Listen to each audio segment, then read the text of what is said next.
नमस्ते, मेरो नाम चाहिँ पवन माझी हो। म चाहिँ जुनियर इङ्ग्लिस बोर्डिङ स्कुलको शिक्षक। आज चाहिँ हामी माझ छात्रवृत्ति बाट नाम निकालेर चाहिँ कक्षा पढ्दै गर्नुभएको तुलसीको चाहिँ असल माझी ज्यूसँग चाहिँ केही कुराकानी गर्न गइरहेको छौँ। र आउनुहोस् उहाँको बारेमा चाहिँ हामी केही छोटो र एउटा मिठो बारेमा चाहिँ उहाँको बारेमा जानुहोस्। सम्पूर्णमा मेरो नाम असल माझी। मेरो घर चाहिँ यही तुलसीमा हो। अनि म विक्रमसम्म 2029-59 सालमा यही तुलसीमा जन्मेको हो। र उहाँले भने जस्तै मैले चाहिँ अहिले पूर्ण छात्रवृत्तिमा मैले चाहिँ डक्टर पढिरहेको छु।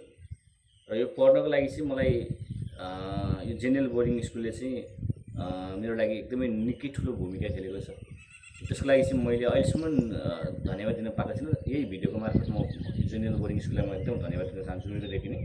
र यो सञ्चालन गर्नुहुने हाम्रो राधिका म्यामज्यूलाई पनि म एकदमै धेरै कृतज्ञता ज्ञापन गर्दछु। उहाँको कारणले गर्दाखेरि आज म जुन ठाउँमा छु उहाँको पनि केही योगदान र साथ पनि रहेको छ मलाई विगतको दिनहरूमा। अनि त्यसै गरी बोर्डिङहरूले पनि मलाई एकदमै ठुलो हेरेको छ। मैले क्लास 5सम्म, त्यो बेलामा क्लास 5सम्म थियो।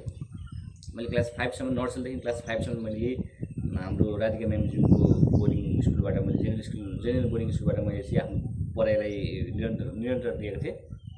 अनि त्यो 7 वर्षको अवधिमा चाहिँ मैले आफ्नो पढाइमा धेरै कुराहरू सिक्नको मौका पाएको थिएँ। र त्यो पढाइको सिलसिलामा गर्दाखेरि चाहिँ मैले हामीले पढ्दाखेरि कसरी पाठ्यक्रमहरूलाई अगाडि बढाउने, कसरी पढ्ने भन्ने कुराहरू पनि मैले त्यहाँबाट धेरै कुराहरू सिकेँ।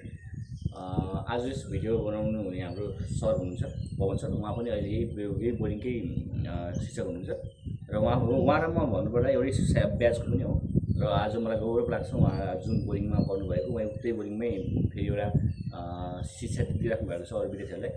उहाँले फेरि अरू भविष्यहरूलाई पनि जोडिराख्नु भएको छ। यस कारणले गर्दाखेरि आज म उहाँसँग यसरी अन्तर्क्रिया गर्न पाउँदा पनि म निकै खुसी भएको छु।